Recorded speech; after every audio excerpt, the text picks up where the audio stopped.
আসন্ন পবিত্র ঈদুল আজহা উপলক্ষে সাধারণ মানুষের নিরাপত্তা নিশ্চিতের জন্য আমরা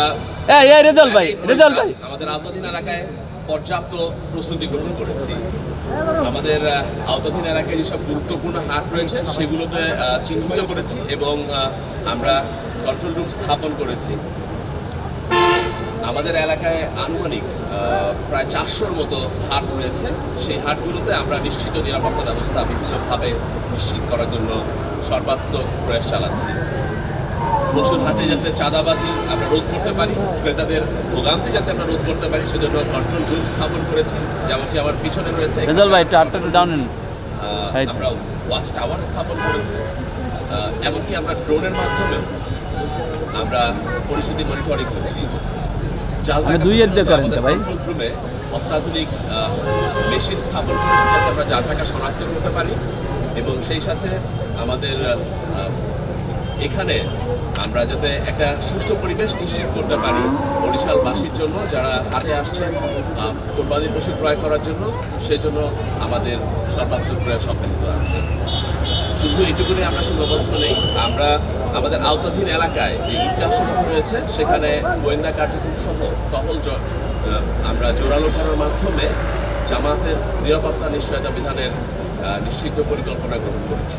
সর্বোপরি আমরা আমাদের যে বাস এবং লঞ্চ টার্মিনাল রয়েছে সেগুলোতে শপিং মল এবং শহরের আবাসিক এলাকায় সাদা পোশাকের গোয়েন্দা আধিকারিক সহ রোবাস পেট্রোল পরিচালনা করছি। গুরুত্বপূর্ণ স্থানগুলোতে চেকপোস্ট করছি যাতে আমাদের যেই গরুগুলো বিভিন্ন জায়গা থেকে এখানে আসছে তারা যেন কোনোরকম বাধার সম্মুখীন না হয়, তাদের কাছ থেকে যেন চাঁদাবাজি কেউ সুযোগ না পায় সেজন্য। এমনকি আমাদের বরিশালের যেসব নদী রয়েছে সেসবগুলোতে আমরা বোট পেট্রোল পরিচালনা করছি। এছাড়াও দেশের আইন শৃঙ্খলা পরিস্থিতি স্বাভাবিক রাখতে যে কোনো ধরনের সন্ত্রাসী কার্যক্রম প্রতিরোধে আমাদের নজরদারি এবং অভিযানিক কার্যক্রম আমরা সার্বিকভাবে বরিশাল বিভাগের জনগণকে একটি নিরাপদ এবং আনন্দঘন ঈদ উপহার দিতে আমরা বদ্ধপরিকর। আপনাদের সবাইকে অসংখ্য ধন্যবাদ। আসসালামু আলাইকুম। একটু ছোট্ট করে যাই, ঈদের আগে এবং পরে আপনাদের আঞ্চলিক থাকবে, আপনাদের তদারকি থাকবে। এই কথাটা একটু বলি যে গরুর হাট যে স্টেশনগুলো ভাই এই হাতগুলো একটু সরান, ভাই এই হাতগুলো একটু সরান। প্রাসঙ্গিক কথা বলেছেন। বেসিক্যালি আমরা এই ধরনের পরিকল্পনা যখন করি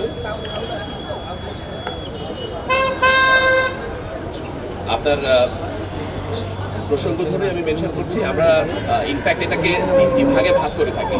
তো এই ধরনের ক্ষেত্রে আমরা যেটা করে থাকি ঈদের পূর্ববর্তী সময়ের জন্য একটি পরিকল্পনা করে থাকি, ঈদের দিনের জন্য একটা পরিকল্পনা রয়েছে। রেজাল ভাই একটা একটু আরো একটু এদিক না, নিচে নামান না। আমাদের পরিকল্পনা রয়েছে, আমরা এই 3 ভাগে ভাগ করে আমরা এই প্ল্যান করে থাকি।